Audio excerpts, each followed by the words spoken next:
метавонанд ки патенти шуморо аннулировать кунанд. плюсаш ҳамин мебошад ки шумо бе гузаштани граница дигар метавонед патенти худтонро продлит кунед. бо праваи тоҷикӣ дар Москва Яндекс такси кор қабул мекунад. салому алайкум ба ҳама нафарҳое ки ҳама рӯза видеоҳои моро тамошо мекунед. тибқи қонуни нав дар Русия оиди аннулировать кардани патентҳо камтарак суҳбат мекунем. дар видео лайк монед ва то охирша тамошо кунед. тамошобинони азизу гироми қадр, фаромӯш накунед ки дар канали ма конкурс рафтесай. нафарҳое ки айни ҳол мара тамошо кардесен, ма ба хотири шумо як аксияи дигар мекунам. марҳамат, шанса аз даст надода ба аксия билет бихаред. ассалому алайкум бародарони азизу гироми қадр. имрӯз дар конкурсе ки каналда рафтесай аксия барои шумо ба 1000 рубл 10 дона билетон метиҳем. дар конкурс шоҳҷоизаҳо Camry 2, Camry 3 ва 199. ин ҳамин номерое ки дар рӯи экран дидесен, дар ҳамин номер картаи Сбербанк ҳастай. Сбербанк ба номи Муҳаммаҷон меброяд. сумта мепартой ва дар ҳамин номер WhatsApp ҳастай. бо дар WhatsAppаш чекта роӣ мекунӣ. бидро ба аксия билет бихар ки пушаймон мешавӣ. хоб, мавзӯи асосии имрӯзара шурӯъ мекунем. оиди аннулировать кардани патентҳо дар соли 2024 дар Федератсияи Русия. чӣ хеле ки худтон медонед, дар Федератсияи Русия барои шаҳрвандони хориҷӣ ҳатмӣ ва зарурӣ шид ки ҳар як шаҳрванди хориҷӣ бояд трудовой договор дошта бошад.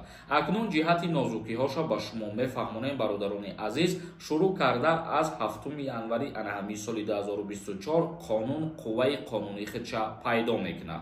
фаромӯш накунед ки ҳар як нафаре ки патент дорад, шумо то 2 моҳа муҳлат доред ки патенти худтонро уведомлит кунед, яъне ки уведомления рӯй кунед. ба чӣ хотир? ба хотире ки шумо дар ҳолате ки уведомления рӯй мекунед, яке аз қабул кардани шартҳои уведомления пурсон шудан аз трудовой договор мебошад. ба ҳамин хотир шуморо зарур меояд ки ҳар нафаре ки патент дорен ё ҳар нафаре ки патент мегирен, шумо вақти патенти худтонро дастрас карден, барои патентона уведомлит кардан шумо аввал трудовой договор мегирен ва баъд патенти худтонро уведомление рӯй мекунен ки қабулш кунанд. фаромӯш накунед ки дар ҳолате ки шумо патенти худтонро уведомление рӯй намекунен, метавонанд ки патенти шуморо аннулировать кунанд. яъне ин чиз 100% ва аниқай ки дар ҳолате ки шумо патентона равона мекунед барои уведомлит кардан, мақсади асосии ин кор барои ҳамаи шаҳрвандони хориҷӣ қонунӣ кору фаъолият кардан мебошад. ва боз ин плюси худша дорад. яъне плюси трудовой договор доштан ҳамин мебошад ки шумо вақте ки бо ширкати корӣ шартнома мебандед ва патент доред, шумо ба УМВД-и Федератсияи Русия уведомление рӯй мекунед, яъне ки мақсад тасдиқ мекунанд ки шумо ҳам патент доред ва ҳам трудовой договор доред. плюсаш ҳамин мебошад ки шумо бе гузаштани граница дигар метавонед патенти худтонро продлит кунед. ба ҳамин хотир дар соли 2024 бояд тамоми шаҳрвандони хориҷие ки дар Русия кору фаъолият мекунанд трудовой договор дошта бошанд. дар ҳолати надоштани трудовой договор патентҳо аннулировать карда мешаванд. хоб, тамошобинони азизу гироми қадр, акнун комментарияҳои шуморо хонда ба саволҳотон ҷавоб мегардонем. мо дар мавзӯе гап задем ки ба ҳамаи муҳоҷирони корӣ тааллуқ дорад ва ҳамаи муҳоҷирон 2 моҳ муҳлат доранд ки уведомление рӯй кунанд. ширкати шифофармо доруҳои босифатро барои шумо тавсия медиҳад. инчунин ҳиҷома кардан барои занҳо ва мардҳо ройгон мебошад ва инчунин доруҳои гиёҳӣ барои табобати меъда, гурда, дил ва биноиши чашм. ҳатман муроҷиат кунед. як кас нависонда: ассалому алайкум ака, агар кӯдак таваллуд кунӣ, кӯдакат медрискаи иҷара гира гражданин мешавад кӯдак или нет? бале, гражданин мешавад, лекин барои гирифтани материнский капитал дар назар дошта бошед, шумо бояд ки дар ҳамун Федератсияи Русия регистратсияи доимӣ дошта, яъне доимӣ бояд шумо зиндагонӣ кунед ҳамунҷода. як кас нависонда: ассалому алайкум бародар, илоҷуш бошад мегуфтӣ бародар, бо праваи тоҷикӣ дар Москва Яндекс такси кор қабул мекунад?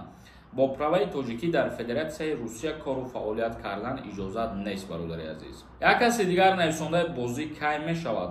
бозие ки дар канали мо рафтесай, камтари дигар билетош мондай бародаро. ҳамин нафарои ки ҳозир тамошо кардесен, як бор дастгирӣ кунед, аз ҳамин видео ба аксия билет бихаред, мо тесар финала аниқ мекунем. Нодиров нависондай: ака, агар вастанавид кунем донишгоҳа, аблава меқапа мебара ё не? илтимос амира ҷавоб диҳед. дар ҳолате ки шумо вастанавид мекунед ва аллакай донишгоҳ хондаиста бошед, дар ин ҳолат шуморо даъват намекунанд. Вале дар ҳолате ки айни призв боша ва баъд шумо аз паси вастанавид кардан бошед, дар ин ҳолат ҳуқуқ доранд ки шуморо ба артиш даъват кунанд. Як кас нависонда: ассалому алайкум акаи Сорбон, ман шаҳрванди дутарафа ҳастам. Дар соли 2024 вайни учоб аз байн меравад ба қайдгирӣ. Оиди аз байн рафтани ба қайдгирӣ барои душаҳрвандиҳо ягон информатсия нест, бародари азиз, ҳичи гуфта наметавонем. Як каси дигар нависонда: ассалому алайкум ака, ҳами гости омадагӣ бошӣ. 3 моҳ пас бо граница гузарем. Бо гости ҳичи гап надорад.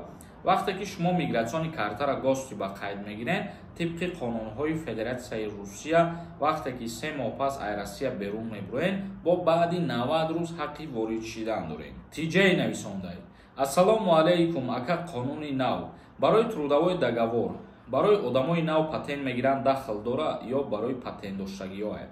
Одамҳое ки патент доштанд ё одамҳое ки нав патент мегиранд, барои ҳама тааллуқ дорад. Ҳар касе ки дар Федератсияи Русия кор мекунад, ба ҳамаи ҳамво тааллуқ дорад. Як каси дигар нависонда: ассалому алайкум брат, ВНЖ дорум, меган 1 сол баъд уведомления меспорӣ. Чӣ хел фаҳмем инро?